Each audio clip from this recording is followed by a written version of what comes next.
Welcome to the Super Memory for Schools program.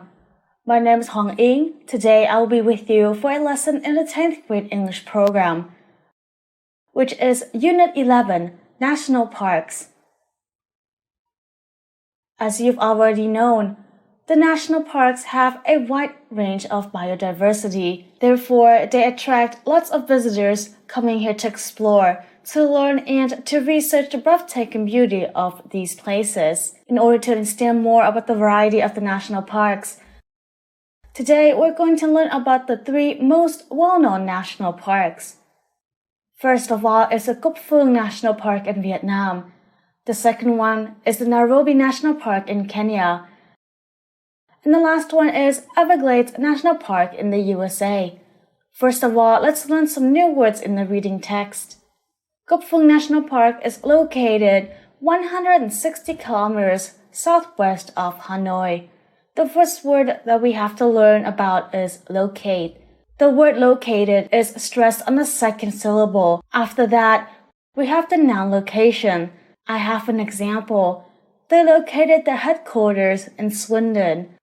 Next, we have the word establish, and then we have the word establishment. I have an example. The committee was established in 1912. Next, we'll move on to the next paragraph, Nairobi National Park. The first word is survival.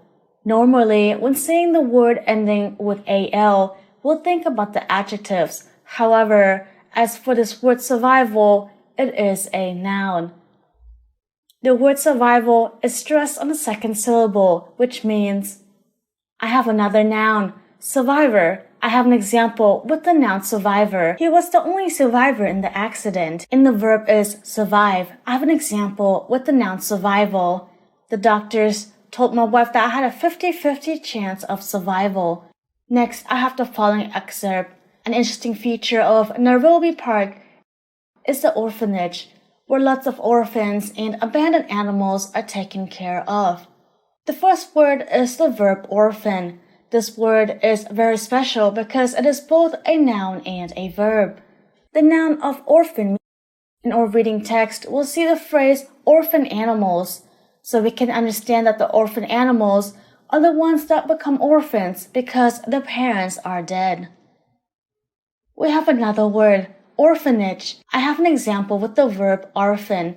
The children were orphaned by the war. The next word that we're going to learn is abandon. I have an example. We had to abandon a car. And finally, we'll learn about the Everglades National Park.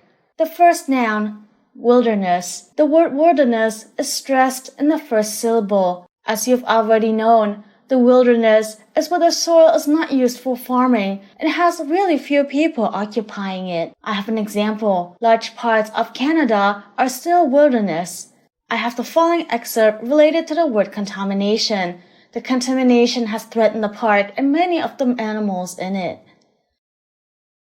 The word contamination is stressed in the fourth syllable, which means, as you've already known, the contamination from the water, air, and waste is heavily affecting the life of human, as well as other beings all over the world. Here is the word family of the word contamination. The first one is the verb contaminate. Next one is the noun contaminant. And the final one is the adjective contaminated.